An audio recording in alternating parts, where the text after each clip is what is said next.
olunaku lwa Idi lukusanzeewa esayidi eno byengenda okubeera nga munnange nga nkutuusaako omukulu Bobi Wine ne famire ye baanekaanekanye dda munnange ku lunaku olwa Idi. Ate nga mu maaso awo nina munnange ate mwana mulenzi munnange ate King Saha naye yanekaanekanye dda kw'ossa ate n'omukyala Rema Namakula ngenda kubeera nga mbikutuusaako mu maaso eyo. Kakasa nti no osubscribinga kw'ossa ate n'okulayikinga vidiyo. Kakati nno kansooke nkutegeezeko ku mukulu Bobi Wine nkugambye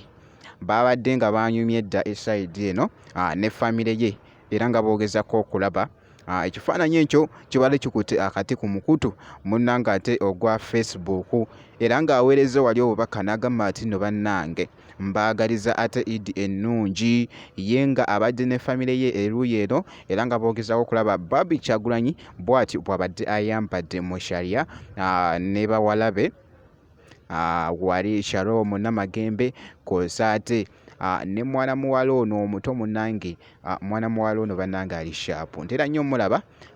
ku mikutu egy'enjawulo nga Facebook, TikTok esayidi eyo obutambi batera obussaayo munnange abakikwasaganya esayidi eyo naye omwana ali shaapu oyo omuto actually mwerabidde n'erinnya Suubi mwana muwala munnange ate Suubi kw'ossa ate wali n'embogo era nga boogezako okulaba. Kakati nno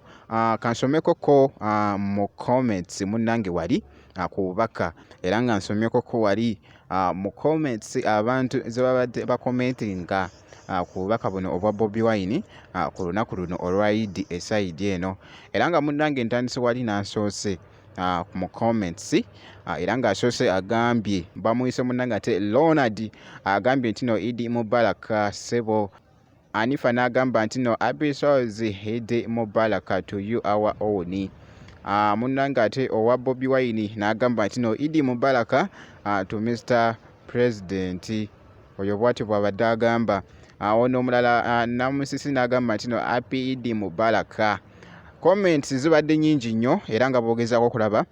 ninza obutasobola zimalayo muganda wange gwe alaba Jaminati Yogi naye nga byebyo munnange ate obubaka okuva ku mukulu munnange ate Bobi Wine ne famire ye ku lunaku olwa Idi esayidi eyo. Segenda kubeera nga nkulwisaawoko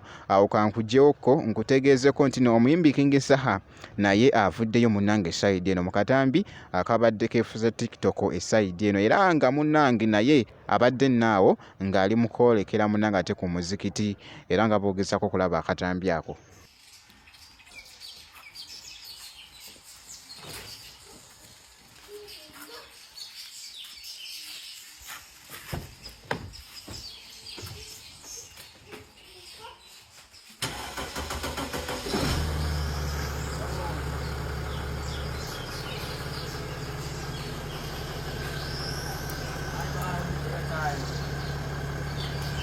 Bw'atyo nno munnange ate mwana mulenzi munnange ate King Saha bw'atyo bw'abadde alabise eruuyi eyo. Kakati nno katugende mu maaso munnange ate wali n'omukyala Rema Namakula naye mucekinzeko esayidi eno abaddeko kaawo abaddeko mu saaluuni awo nga naye yeeseetinze dda munnange yeeseetigidde olunaku olwa Idi esayidi eno nkugambye nga yakabitya enviiri zo ziraba wazitereezezza munnange wali bambi abadde ashayininga omukyala Rema Namakula yo munnange ate Smile nkugambye tesobola butabulawo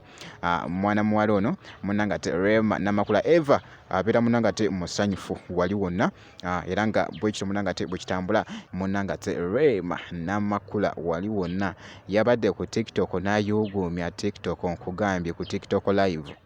yabaddeyo munnange naye ekyabadde okwo muganda wange actually video nagitaddeyo kuno kweri